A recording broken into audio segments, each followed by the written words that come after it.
나는 올해 105살입니다. 이 나이가 되면 사람들은 내게 묻습니다. 교수님, 오래 사는 비결이 무엇입니까? 그러면 나는 잠시 침묵합니다.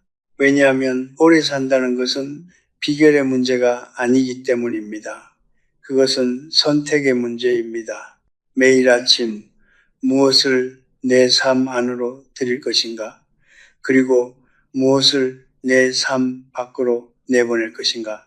그 선택들이 쌓여서 결국 한 사람의 노년을 만듭니다. 존엄하게 혹은 지치고 무너진 채로 오늘 나는 당신에게 불편한 이야기를 하려 합니다. 많은 사람들이 듣고 싶어 하지 않는 이야기. 하지만 내가 105년을 살며 수없이 목격한 외면할 수 없는 진실입니다. 요즘 70대, 80대 어르신들 사이에서 반려동물을 키우는 것이 유행처럼 번지고 있습니다. 특히 강아지를 자녀들은 멀리 있고 친구들은 하나둘 세상을 떠나고 집안은 점점 조용해집니다. 그 고요함이 두렵고 그 빈자리가 아플 때 작고 따뜻한 생명 하나가 곁에 있다는 것은 분명히 위안이 됩니다. 나도 압니다. 그 감정이 얼마나 진실한지, 그 외로움이 얼마나 깊은지. 그런데 나는 묻고 싶습니다. 당신은 정말로 그 사랑을 감당할 수 있습니까? 위로를 받으려는 마음과 책임을 질 수 있는 몸과 형편은 전혀 다른 문제입니다. 우리는 종종 이 두 가지를 혼동합니다. 감정이 앞서면 현실이 보이지 않습니다. 그리고 노년기에 현실을 외면한 대가는 젊었을 때보다 훨씬 혹독합니다. 내가 아는 한 분이 계셨습니다. 72살에 작은 말티즈 한 마리를 입양한 여성분이었습니다. 자녀 셋이 모두 외국에 나가 있었고 남편은 먼저 세상을 떠난 후였습니다. 그분은 강아지에게 내 새끼라고 불렀고 강아지를 위해 매일 아침 일어났습니다. 처음 인연은 그분의 눈빛이 살아 있었습니다. 그런데 3년째 되던 해 강아지가 심장병 진단을 받았습니다. 수술비만 400만 원이 넘었습니다. 그분은 노후 비상금을 털었습니다. 그리고 그 이듬해 겨울 산책 중에 강아지가 갑자기 뛰어나가는 바람에 넘어져 고관절, 골절 판정을 받으셨습니다. 6개월 입원. 그 사이 강아지는 맡길 곳이 없었습니다. 그분이 병상에서 가장 많이 하신 말이 무엇인지 아십니까? 나 때문에 걔는 어떻게 됐을까? 강아지 걱정이었습니다. 자신의 몸이 아니라 나는 그분을 비난하려는 것이 아닙니다. 그분의 사랑은 진심이었습니다. 하지만 그 사랑이 그분의 마지막 시간을 얼마나 무겁게 만들었는지 그것은 부정할 수 없습니다. 105년을 살면서 나는 한 가지를 분명히 배웠습니다. 노년에는 더하는 것이 미덕이 아닙니다. 덜어내는 것이 지혜입니다. 당신의 남은 날들은 새로운 짐을 지기 위해 존재하는 것이 아닙니다. 그 날들은 당신이 평생 쌓아온 것들을 조용히 그리고 존엄하게 완성하기 위해 존재합니다. 오늘 내가 드리는 이야기는 강아지를 미워하라는 말이 아닙니다. 당신 자신을 사랑하라는 말입니다. 당신의 몸을, 당신의 돈을, 당신의 남은 시간을 진정으로 사랑한다면 지금 이 이야기를 끝까지 들어주십시오. 내가 30살이었을 때 나는 의지가 몸을 이긴다고 믿었습니다. 전쟁 속에서도 걸었고 굶주림 속에서도 공부했습니다.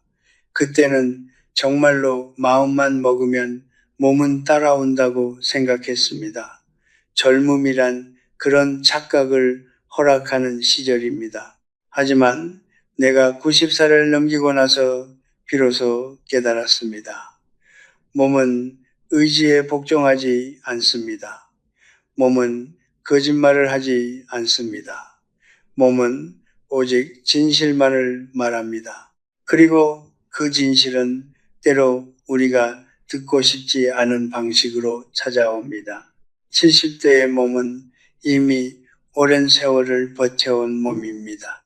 겉으로는 멀쩡해 보여도 뼈는 조금씩 밀도를 잃어가고 근육은 해마다 줄어들며 균형 감각은 우리가 눈치채지 못하는 사이에 흐려집니다.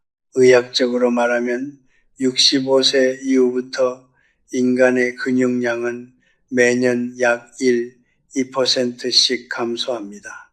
70대 중반이 되면 젊었을 때와 비교해 근력의 30% 이상이 이미 사라진 상태입니다.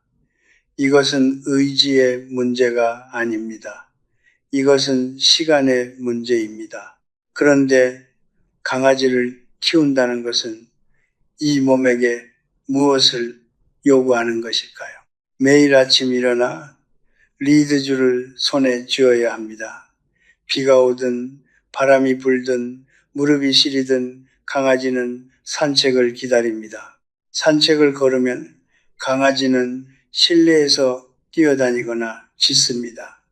그 소리를 듣고 있으면 노인의 마음에는 죄책감이 쌓입니다. 그래서 결국 나갑니다. 몸이 원하지 않아도 한 달에 한두 번이라면 괜찮습니다. 하지만 이것은 매일입니다.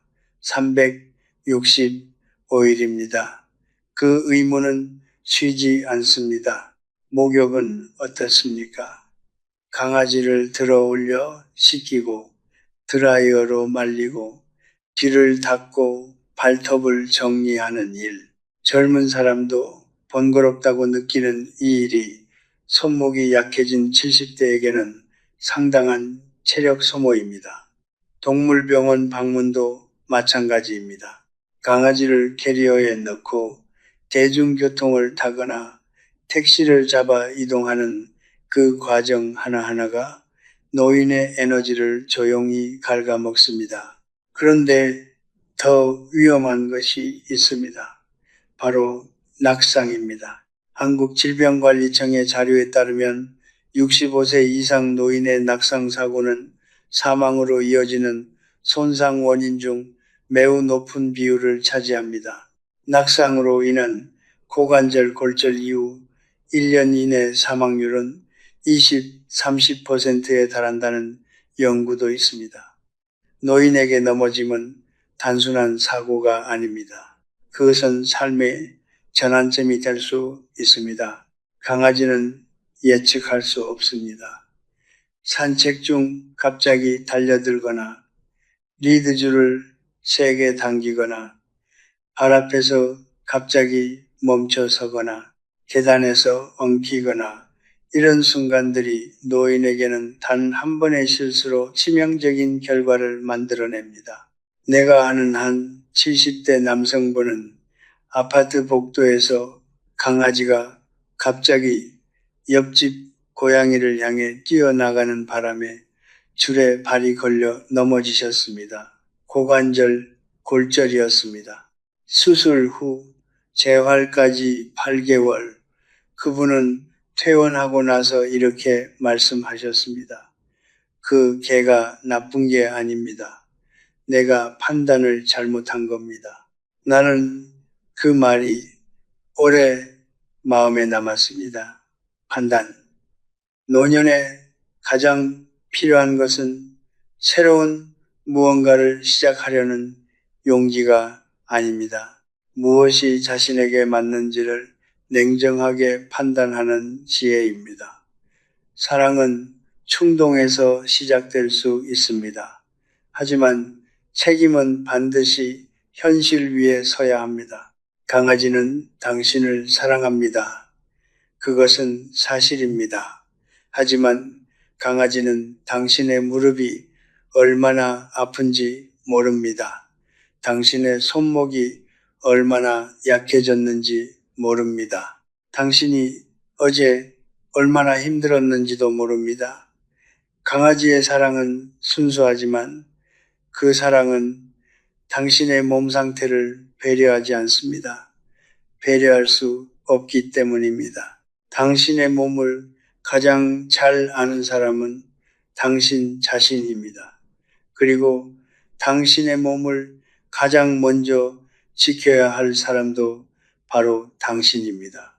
노년의 건강은 한번 무너지면 다시 세우기가 매우 어렵습니다. 그것은 내가 105년을 살면서 가장 많이 목격한 진실 중 하나입니다. 나는 평생 돈을 좋아하지 않았습니다. 철학을 공부한 사람으로서 나는 젊은 시절 돈보다 사상이 중요하다고 믿었습니다. 돈을 너무 밝히는 것은 품이 없는 일이라고 생각했습니다. 그런데 나이가 들면서 특히 80대를 지나면서 나는 그 생각을 완전히 고쳐먹었습니다. 돈은 탐욕의 도구가 아닙니다. 노년의 돈은 굴욕으로부터 나를 지키는 방패입니다. 저놈을 지키는 마지막 보루입니다. 그 방패가 얼마나 중요한지는 그것을 잃어본 사람만이 압니다. 나는 이것을 바다의 방파제에 비유하곤 합니다. 방파제는 평소에는 눈에 띄지 않습니다. 잔잔한 날에는 그것이 거기 있는지조차 모릅니다. 그런데 폭풍이 몰아칠 때, 파도가 높아질 때, 그때 비로소 방파제의 존재가 얼마나 소중한지 알게 됩니다. 노년의 비상금이 바로 그 방파제입니다. 그런데 많은 분들이 그 방파제에 스스로 구멍을 냅니다. 그것도 아주 작고 귀여운 이유로 한국농촌경제연구원의 조사에 따르면 반려동물을 키우는 가구의 연간 평균 지출은 150만 원에서 많게는 300만 원을 넘기도 합니다. 여기에는 사료비, 간식비, 미용비, 정기 예방접종, 그리고 동물병원 진료비가 포함됩니다. 그런데 이것은 어디까지나 건강한 강아지를 기준으로 한 수치입니다.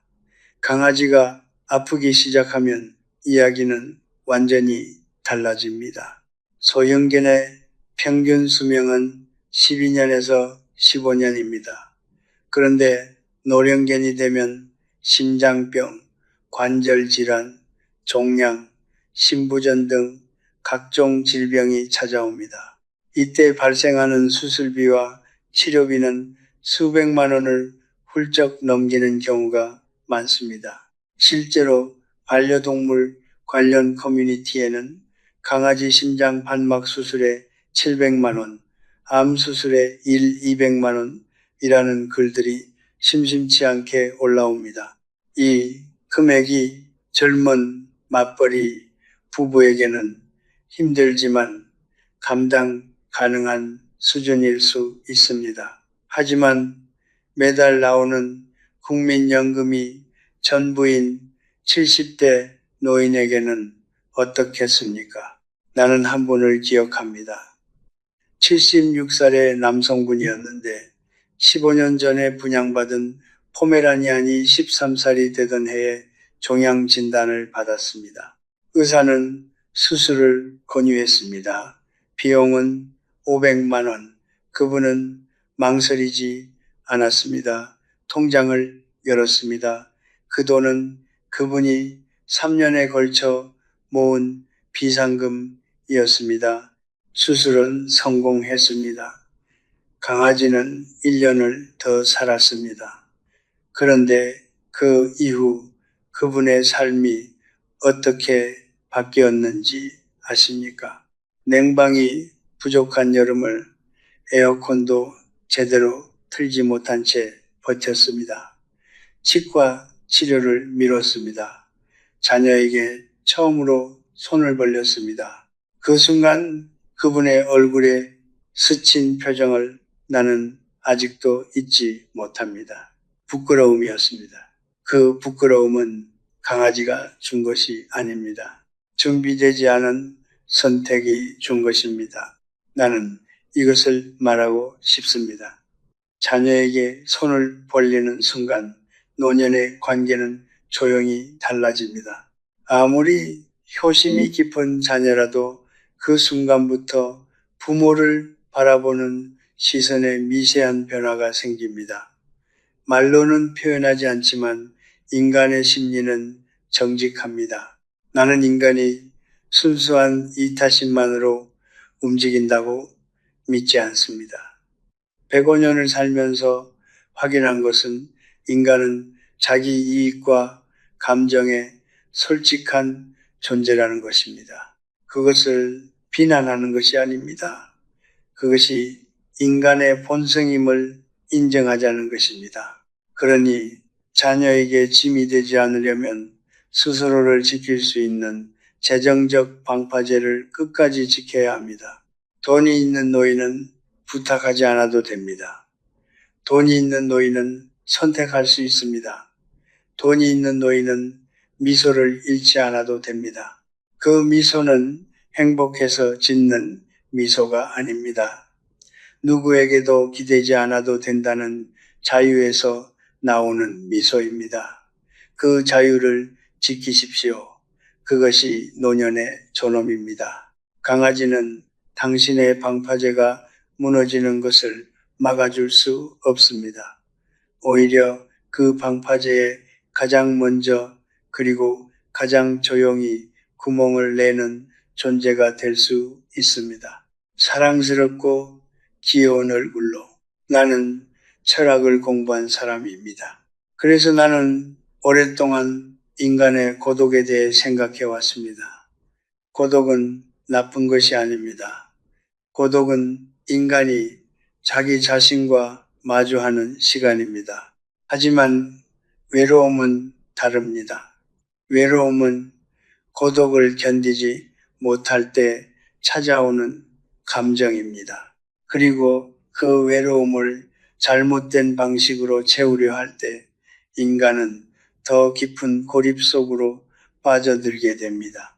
70대, 80대가 되면 주변이 조용해집니다. 오랫동안 함께한 친구들이 하나둘 세상을 떠납니다. 자녀들은 자신의 삶에 바쁩니다. 배우자를 먼저 보낸 분들은 저녁 식탁 하나가 얼마나 넓게 느껴지는지 압니다. 그 고요함 속에서 강아지 한 마리가 꼬리를 흔들며 달려온다면 그 따뜻함은 분명히 진짜입니다. 나는 그것을 부정하지 않습니다. 하지만 여기서 조용한 함정이 시작됩니다. 강아지는 판단하지 않습니다. 강아지는 반박하지 않습니다. 강아지는 상처를 주지 않습니다. 아무리 피곤한 얼굴로 돌아와도, 아무리 엉뚱한 말을 해도 강아지는 변함없이 꼬리를 흔들고 품 안으로 파고들고 눈을 맞춥니다.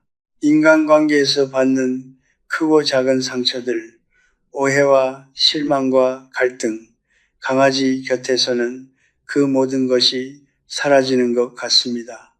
그래서 사람들은 점점 더 강아지에게 기댑니다. 그리고 점점 더 사람에게서 멀어집니다. 처음에는 아주 작은 변화입니다. 친구에게 전화하려다가 강아지를 쓰다듬으면서 그냥 넘어갑니다. 자녀와 통화하는 시간이 줄어들고 강아지와 보내는 시간이 늘어납니다.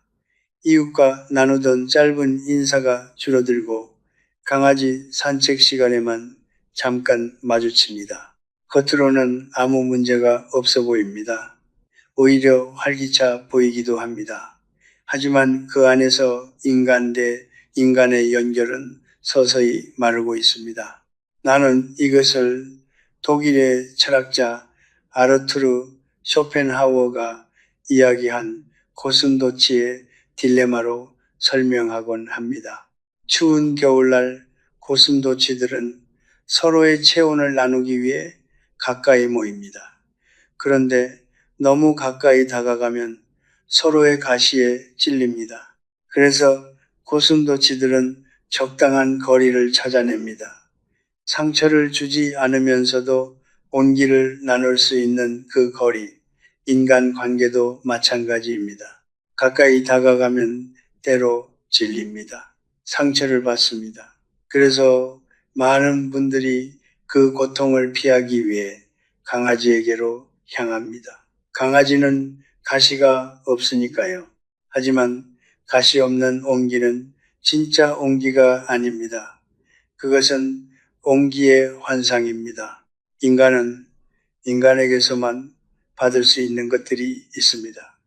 나의 이야기를 듣고 함께 웃어주는 사람, 내 눈빛을 보고 오늘 힘들었다는 것을 알아채는 사람, 나의 과거를 알고 나의 현재를 이해해주는 사람, 강아지는 그것을 줄 수 없습니다. 아무리 사랑스러워도 아무리 충성스러워도 강아지는 당신의 삶을 이해하지 못합니다.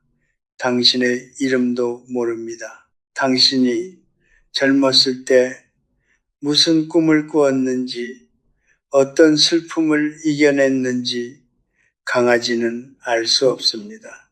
실제로 노인복지연구에서는 반려동물과의 유대가 지나치게 강해질 경우 오히려 사회적 고립을 심화시킬 수 있다는 결과들이 보고되고 있습니다.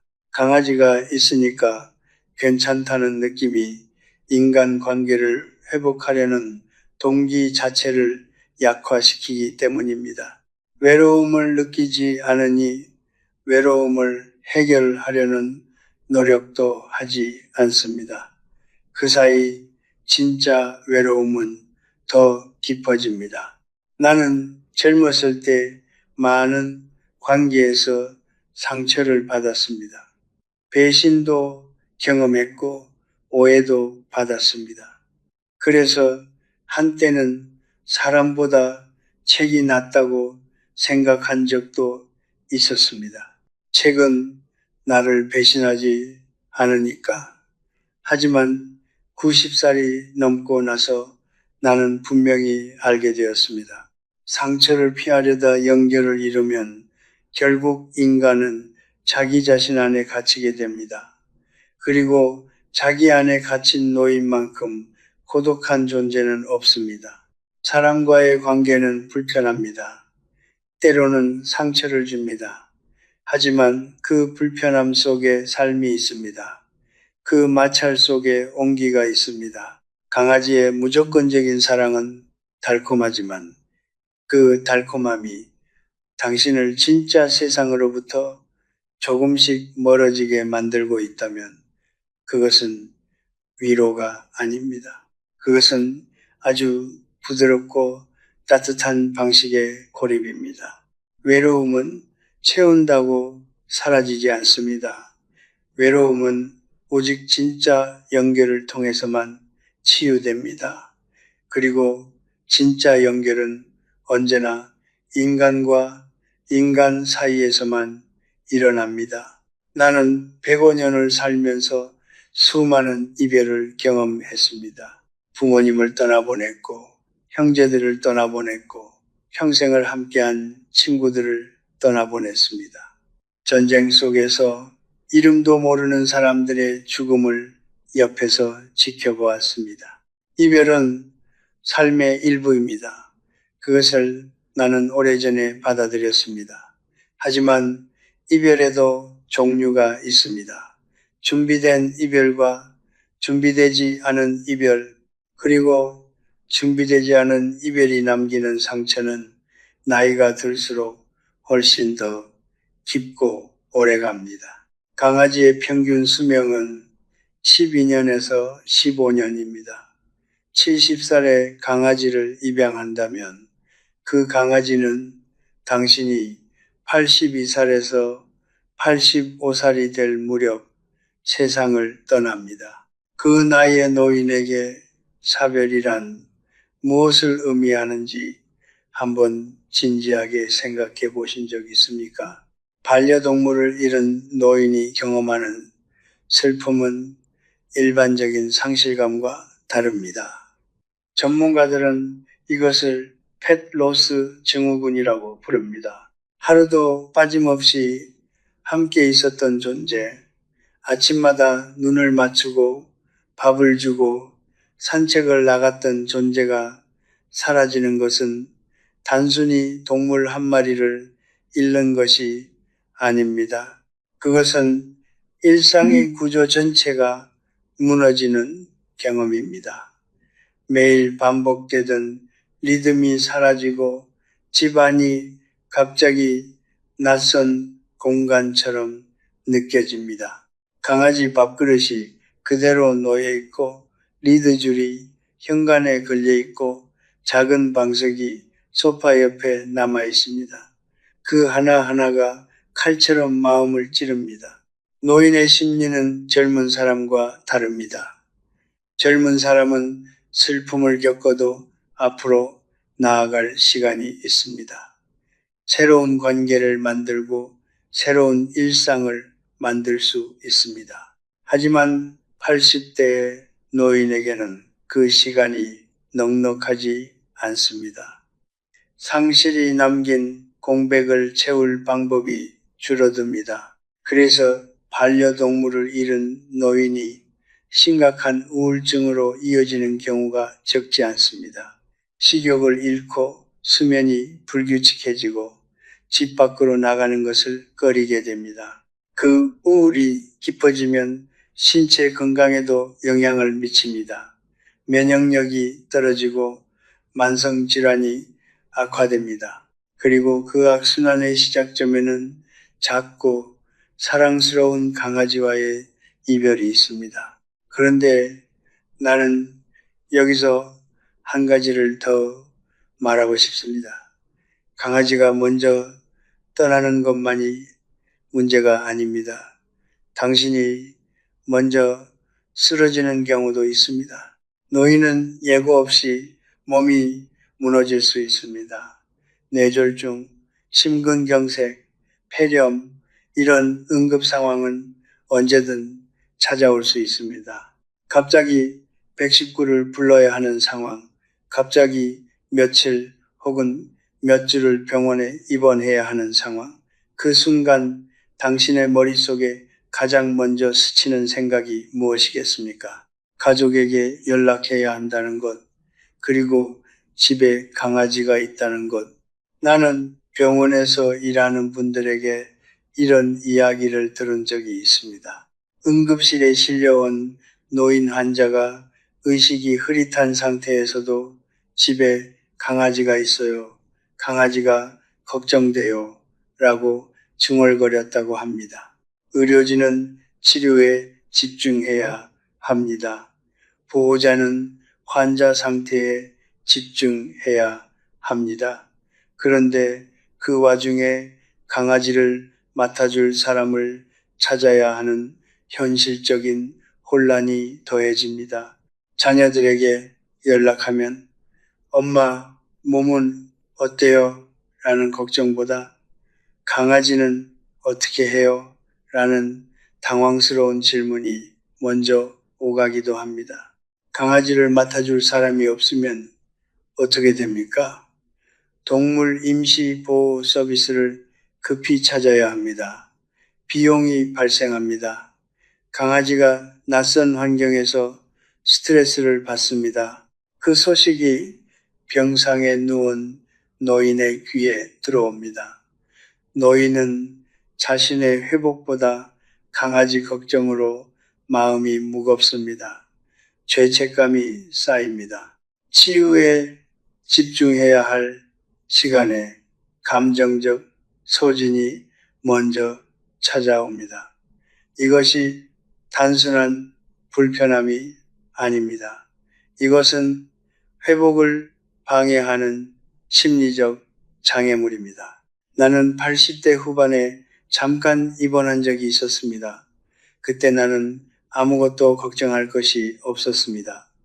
책 몇 권, 조용한 병실, 그리고 찾아오는 몇몇 지인들, 그것으로 충분했습니다. 나는 온전히 회복에만 집중할 수 있었습니다. 그때 나는 생각했습니다.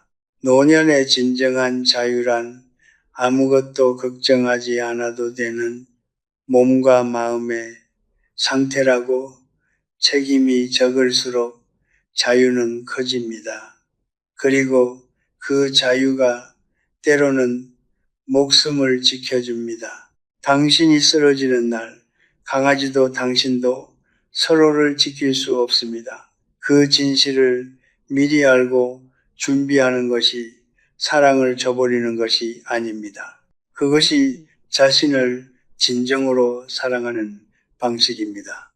삶의 마지막 장은 가볍게 써야 합니다. 짐을 내려놓고 마음을 비우고 조용히 자신의 속도로 걸어가야 합니다. 그 길 위에 예측할 수 없는 책임이 놓여 있다면 그 길은 생각보다 훨씬 더 힘들어집니다. 나는 지금까지 6가지 이유를 말씀드렸습니다. 몸이 무너지는 이유, 돈이 흔들리는 이유, 관계가 마르는 이유, 이별이 남기는 상처, 그리고 응급 상황이 만들어내는 혼란. 이 이야기들을 들으면서 혹시 이런 생각을 하셨을지도 모릅니다. 교수님은 너무 냉정한 분이군. 강아지 한 마리도 키우지 말라는 건가? 나는 그 마음을 압니다. 사람은 따뜻함을 원합니다. 위로를 원합니다. 그 마음은 잘못된 것이 아닙니다. 오히려 그 마음은 당신이 아직 살아있다는 증거입니다. 하지만 나는 오늘 당신에게 더 깊은 질문을 드리고 싶습니다. 당신이 정말로 원하는 것은 무엇입니까? 강아지입니까? 아니면 강아지가 줄 것이라고 기대하는 그 무언가입니까?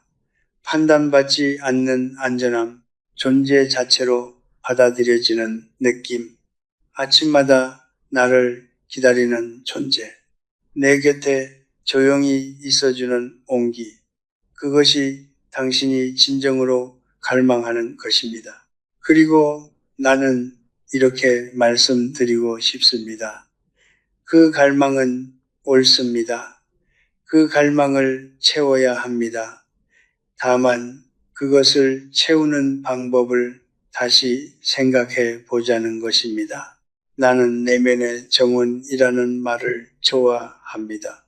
모든 사람의 마음속에는 정원이 하나씩 있습니다. 젊었을 때 우리는 그 정원을 가꿀 시간이 없습니다. 일을 해야 하고 가족을 돌봐야 하고 세상과 싸워야 합니다. 정원은 방치됩니다. 잡초가 자라고 꽃들이 시들어갑니다. 그런데 노년은 다릅니다. 노년은 드디어 그 정원을 가꿀 수 있는 시간입니다. 더 이상 세상의 소음에 휘둘리지 않아도 되는 시간, 오직 자기 자신과 마주할 수 있는 시간, 그 정원에 물을 주고 꽃을 심고 조용히 앉아 그 향기를 맡을 수 있는 시간, 그것이 노년이 줄 수 있는 가장 위대한 선물입니다. 그런데 많은 분들이 그 정원의 문을 열지 않습니다. 혼자 있는 것이 두렵기 때문입니다. 고요함이 불편하기 때문입니다. 그래서 그 고요함을 강아지 소리로 채우려 합니다. 발소리로, 짖는 소리로, 숨소리로. 하지만 그 소리들이 정원의 문을 더 단단히 닫아버립니다. 자기 자신과 마주하는 시간을 계속 뒤로 미루게 됩니다.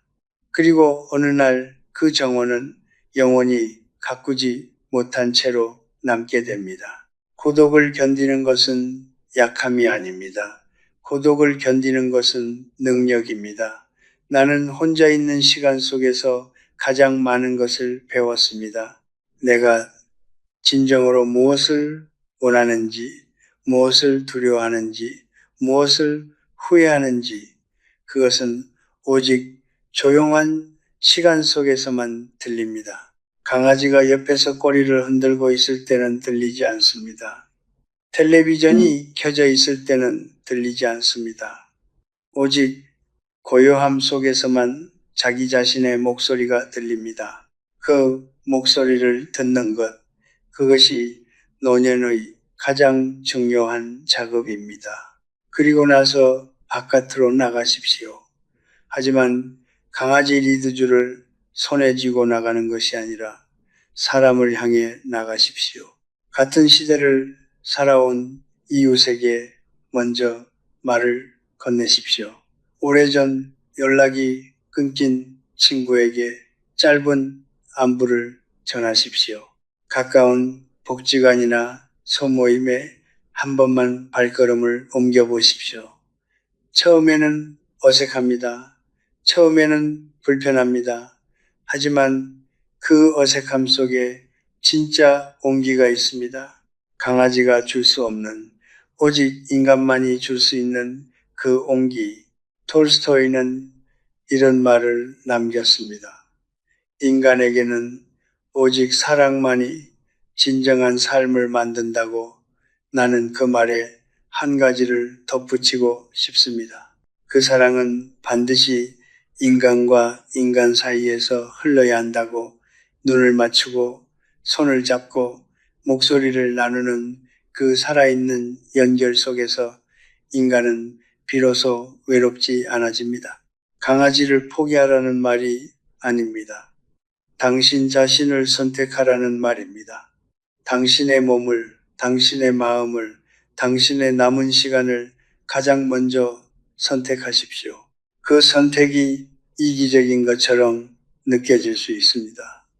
하지만 자기 자신을 제대로 돌볼 수 있는 사람만이 타인에게도 진정한 온기를 줄 수 있습니다. 그것이 내가 105년을 살며 배운 가장 단순하고 가장 중요한 진실입니다. 진정한 위로는 책임에서 오지 않습니다. 진정한 위로는 당신 안에서 시작됩니다. 그리고 그 위로가 충분히 쌓였을 때, 그때 비로소 당신은 다른 사람에게도 세상에게도 조용하고 따뜻한 빛이 될 수 있습니다. 나는 오늘 아침에도 창문을 열었습니다. 105살의 몸으로 나는 매일 아침 창문을 열고 바깥 공기를 마십니다. 바람이 차가울 때도 비가 올 때도 그 짧은 순간 나는 생각합니다. 오늘도 살아있구나. 오늘도 이 세상의 공기를 마실 수 있구나. 그것만으로 충분합니다. 나이가 들수록 행복은 점점 더 작아집니다. 하지만 그 작아진 행복이 오히려 더 선명하게 느껴집니다. 젊었을 때는 보이지 않았던 것들이 아침 햇살, 따뜻한 차 한 잔, 멀리서 들려오는 새소리, 이제는 하루 중 가장 소중한 순간들이 되었습니다. 오늘 나는 여러분께 불편한 이야기를 드렸습니다. 많은 분들이 위안을 얻고 있는 강아지가 오히려 노년의 독이 될 수 있다는 이야기. 몸을 소진시키고 돈을 흔들고 관계를 고립시키고 이별의 상처를 남기고 응급 상황에서 혼란을 만드는 6가지 이유. 이 이야기들이 불편하게 느껴지셨다면 그것은 당신이 이미 그 진실의 일부를 마음 깊은 곳에서 알고 있었기 때문입니다. 사람은 완전히 낯선 말에는 불편함을 느끼지 않습니다. 어딘가에서 이미 알고 있던 말이 귀에 들릴 때 그때 비로소 불편해집니다. 그리고 그 불편함이 변화의 시작입니다. 나는 당신에게 무언가를 포기하라고 말한 것이 아닙니다. 나는 당신에게 더 중요한 것을 선택하라고 말한 것입니다. 강아지보다 당신의 몸을, 충동보다 당신의 판단을, 달콤한 환상보다 단단한 현실을, 그리고 무엇보다 진짜 연결, 인간 대 인간의 따뜻한 연대를 나는 지금껏 살면서 많은 사람들의 마지막을 곁에서 지켜봤습니다. 어떤 분들은 마지막 순간까지 무언가를 붙잡으려 했습니다. 지나간 관계를, 사라진 역할을, 자신이 더 이상 필요한 존재라는 증거를. 그분들의 마지막은 힘들었습니다. 반면 어떤 분들은 조용히 내려놓았습니다. 집착을, 기대를 증명해야 한다는 강박을. 그분들의 마지막은 달랐습니다. 얼굴이 편안했습니다. 눈빛이 맑았습니다. 숨을 거두는 순간까지 그분들의 곁에는 무거운 짐이 없었습니다. 오직 조용하고 따뜻한 공기만이 있었습니다. 나는 그것을 진정한 노년의 완성이라고 부릅니다. 완성이란 더 많이 가지는 것이 아닙니다. 완성이란 더 이상 필요하지 않은 것들을 알아보는 것입니다. 그리고 용기 있게 그것을 내려놓는 것입니다. 그 내려놓음이 처음에는 상실처럼 느껴질 수 있습니다. 하지만 시간이 지나면 알게 됩니다. 그것은 상실이 아니었습니다. 그것은 자유였습니다. 당신이 지금 50대라면 아직 준비할 시간이 있습니다. 지금부터 내면의 정원을 가꾸십시오. 고독을 두려워하지 말고 고독 속에서 자기 자신을 만나는 연습을 하십시오. 당신이 지금 70대라면 지금이 가장 중요한 시간입니다. 무엇을 더 얹을 것인가가 아니라 무엇을 내려놓을 것인가를 물으십시오.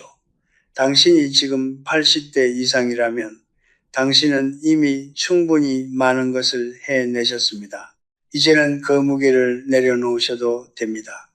당신은 충분합니다. 지금 이대로. 인생은 시끄러운 축제가 아닙니다. 인생은 조용한 흐름입니다. 강물은 소리를 내며 흐르지 않습니다.